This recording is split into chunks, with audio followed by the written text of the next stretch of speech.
بسم الله الرحمن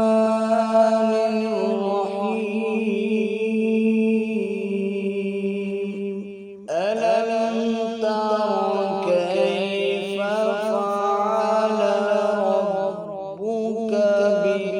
بأصحاب الفيل ألم يجعل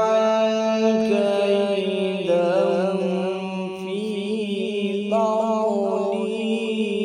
تضليل وأرسل عليهم طيرا أبابيل ترميهم بحجارة من سجيل فجعلهم كعصف